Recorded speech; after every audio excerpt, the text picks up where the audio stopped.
전세 사기 예방을 위해서 전세 보증금 반환 보증 가입을 강조해 오셨어요. 지금 임대사업자는 보증 가입이 법적 의무입니다. 얼마나 가입했는지 알고 계세요? 8.3%, 10%가 안 돼요. 그러니까 90%는 불법이란 얘기예요. 132만 명의 세입자들이 불법 지대에 방치돼 있고 불법에 대한 관리 감독도 안 되고 있어요. 2022년 기준으로 임대사업자에게 부과된 과태료가 고작 37건, 6억 3천만 원입니다. 그동안에 정부가 임대사업자들에 대해 얼마나 혜택을 많이 줬습니까? 종부세, 재산세, 종합소득세, 양도세 다 혜택을 줬는데 기본적인 의무 관리도 안 되고 있어요. 부산에서 발생한 99세대 허그 보증 취소 사태 알고 계시죠? 이게 임대사업자가 지자체에도 허위 서류를 제출하고 보증금 액수 속여서 보증가입도 안 해서 발생한 문제거든요. 저는 이거는 허구를 넘어서 국토부가 지자체와 함께 나서야 될 일이라고 생각합니다. 그래서 두 가지 주문을 드리겠는데, 하나는 지자체하고 협의해서 임대사업자 보증가입 현황에 대해서 전수조사해 주시고 위반 건에 대해서 과태료 부과, 등록 취소 대책을 마련해 주시고요. 두 번째, 허그 보증은 현재 계약 체결 후에나 가입 여부를 알 수 있거든요.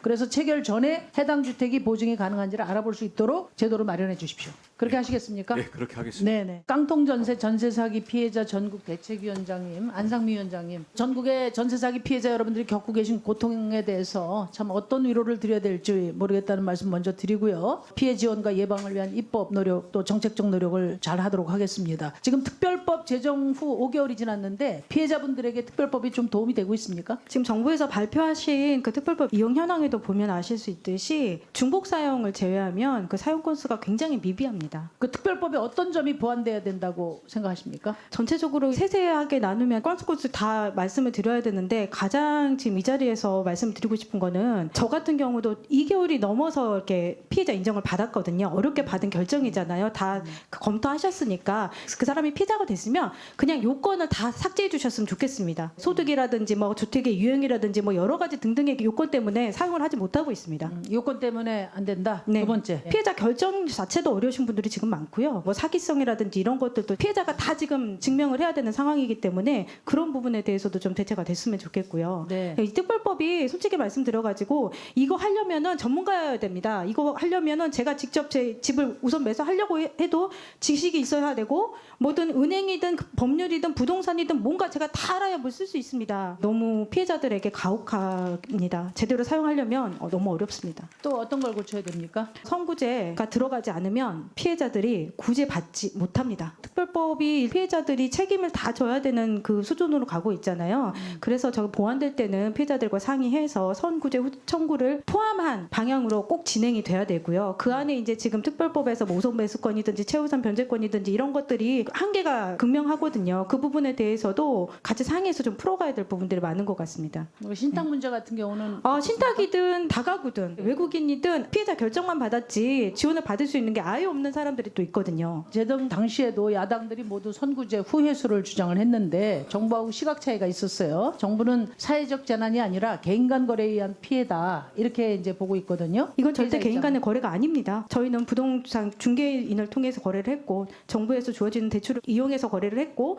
또 정부에서 하라고 하는 방식으로 거래를 했습니다. 이 부동산 문제를 정부에서 다 주관하지 않습니까? 이게 지금 사인 간에 제가 뭐 립스틱 하나 사는 걸로 끝나는 문제가 아니지 않습니까? 부동산은. 그리고 또 이 사기가 이루어진 바탕에 보면은 정부의 제도적인 문제 이게 가장 큽니다. 그리고 은행에서 무분별하게 대출을 해준 게 이게 또 큽니다. 거기에다가 이 법을 악용해서 이용한 사기꾼들 세 그룹이 지금 합작이 된 거거든요. 그렇기 때문에 특별법은 책임을 지고 정부가 피해자들을 구제해야 되는 게 맞다라고 생각을 하거든요. 선구제 후회수 방안이 들어간 걸로 다시 보완 입법돼야 된다고 생각합니다. 피해자 범위가 너무 협소하고 조건이 까다로워서 크게 지금 특별법이 효력이 없다. 그리고 기본적으로 선구제 후 회수의 원칙으로 법을 바꿔달라 이런 말씀을 그 피해자를 대표해서 말씀해 주셨는데 이 부분에 대해서 장관께서 지금 이제 6개월 후에 법안을 보완하도록 돼 있지 않습니까?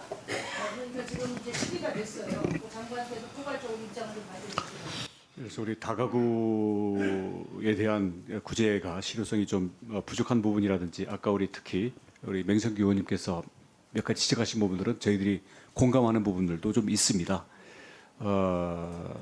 하지만 지금 뭐 말씀하시는 거에서 사실 뭐 피해는 100% 우선 당장 그 지원을 받을 수 있으면 그것이 이제 만족이 되겠지만 이것은 우리 이 사회적인 합의와 함께 국민적인 부담을 가지고 가는 거 아니겠습니까? 그래서 그런 점들을 잘 감안을 해서 저희들이 조화를 이루어 가야 된다고 생각합니다. 그러니까 뭐 개선하려고 꼽고 있는 것을 입장을 좀 밝혀주시죠. 아까 말씀드렸던 것처럼 지금 지자체마다 이 추가적인 지원이 다른 부분들에 대해서 상대적인 또 이 그 소외감을 느끼는 게 좀 덜하도록 저희들이 좀 더 협의를 좀 하겠고요. 지금 다가구 부분이 특히 취약하기 때문에 이 부분을 LH가 좀 우선 매입하면서 당장 주거 부분은 지원을 하고 여기에 대해서 그 금전적인 피해를 어떻게 지원할 수 있을지 아까 우리 장철민 의원님도 여러 가지 제기를 했습니다만 예? 예, 외국인 부분도 저희들이 이제 고민을 해보겠습니다만은 아마 그 여러 가지의 결국 이게 재산권 그리고 다 이 사회적인 부담이 국가적인 부담이 문제가 되는 거기 때문에 제가 이 자리에서 즉답하기보다는 제기된 문제들에 대해서 저희들이 폭넓게 고민을 해보겠습니다. 신탁.